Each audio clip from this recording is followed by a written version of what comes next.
ఇప్పుడు ఇలా మధ్యలో లేచి రాకూడదు. నాకు ఇలా చేస్తే అస్సలు నచ్చదు. రా లోపలికి రా. నీకోసం అక్కడ వెయిట్ చేస్తున్నారు. పాట నేర్పించేటప్పుడు కదలకుండా చైర్లో బుద్ధిగా కూర్చోవాలి, లేకపోతే నిన్ను చైర్ కట్టేస్తాను. నన్ను క్షమించండి. ఇవాళ నీ క్లాస్ పూర్తయిపోయినట్టే. ఇప్పుడు క్లారాకి పాట నేర్పిస్తారు. ఏమిటిది పిల్ల, ఊరికే ఉండలేవా? ఎందుకిలా అల్లరి చేస్తున్నావు? నాకు ఇలాంటివన్నీ నచ్చవు. నేను చేసిన తప్పే. నేను మీకు సహాయం చేయనా? వద్దులే, వెళ్ళు. ఇది నా పని, నేను చేస్తాను. వెళ్ళి నీ పని చూసుకో, వెళ్ళు. అవును, మీరు పని చేస్తే క్లారాకి ఇష్టం ఉండదు. తర్వాత మమ్మల్ని తిడతారు. ఏమిటి?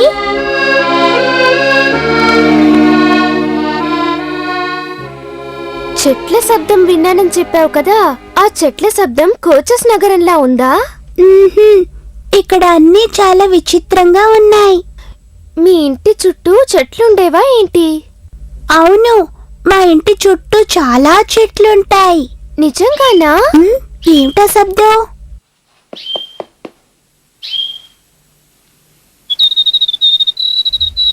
ఆ బర్డే నాకున్న ఒకే ఫ్రెండ్.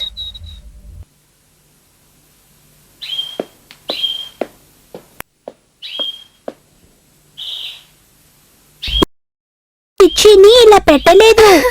పిచ్చి? నేను పిచ్చి గురించి నీతో చెప్పలేదు కదూ. పిచ్చి కూడా నా ఫ్రెండే. ఆ బర్డ్ కన్నీ నేనే చేస్తాను.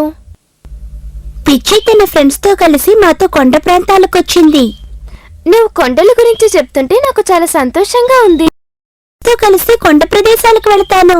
నీకు కొండ ప్రదేశాల్లో చాలా ఫ్రెండ్స్ అవును, నాకు పిచ్చి, పీటర్, స్నోఫ్లేక్, జోసెఫ్ అని చాలా ఫ్రెండ్స్ ఉన్నారు.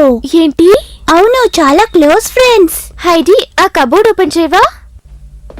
ఓ, నా దగ్గర కుక్కలు మేకలు లేవు, కానీ బోల్డ్ అని బొమ్మలున్నాయి. ఆ బొమ్మ చాలా బాగుంటుంది. అది కళ్ళు మూసుకొని తెరుస్తుంది.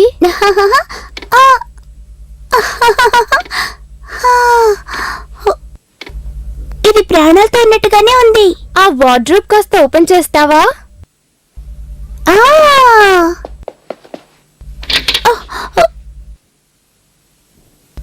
ఇవన్నీ నీవేనా? అవును, అన్నీ నావే. వాటిల్లో నీకేదైనా నచ్చిందా? ఉత్త డ్రెస్సులు మాత్రం లేవు. కింద రాక్ ఓపెన్ చేయి. దాని పైది ఓపెన్